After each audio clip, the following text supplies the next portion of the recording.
This has a very colorful escape from a hammerlock. In another video, I'd shown a hammerlock escape, which involved Buddy Rogers reaching up for the head and trying to turn it into a hip throw. And my argument there was that Lou Thesz would have just been able to rip his shoulder joint out of socket while Buddy Rogers was making the attempt.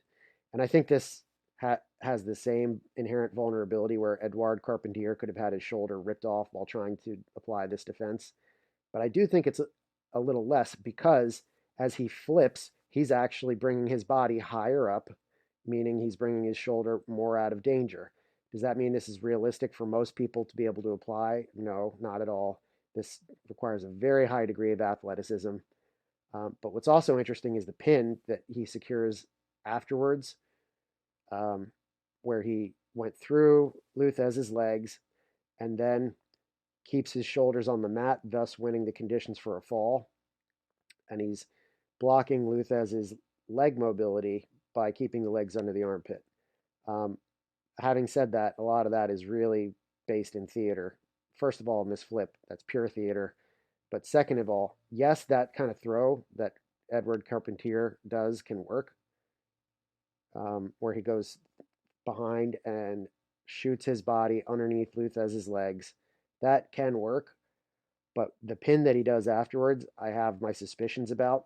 I think there is some potential for a spinal lock there, but I mean the wedging position of the defender's legs, like Lou Thesz's legs in this case, is so strong and there's so much tension there that, in my opinion, Lou Thesz should just be able to drive forward both his legs and toss Edouard Carpentier.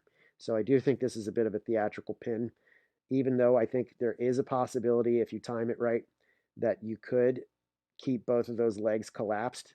Like I've tried to play inversions on some players and I have gotten kind of stuck here, but there's nothing like that in this case here. You can see Lou Thesz kind of bicycling his legs around.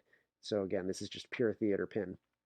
But if you were to try to turn that into a lock that primarily inflexible people would be vulnerable to, I think you'd have to both wrap around the legs, but also have some hold around the neck.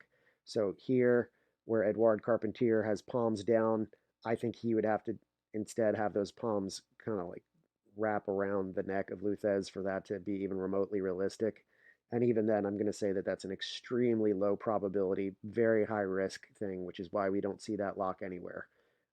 Can you crush someone's spine and cripple them doing that? Yeah, I think so. But I think people have a little bit more flexibility than would skew to make that like a high probability thing. And not only that, but the legs are the strongest wedge in the human body in a shape like that. Like it's just, and it's spring loaded, right? Like everything about his structure there just became a spring. So if Lou Thesz was to be able to get a hold of Edouard Carpentier's legs and just kick forward with his own legs, he would be basically turning that into the conditions for a knee bar or a heel hook or something along those lines. So very questionable realism here. I think it's extremely low.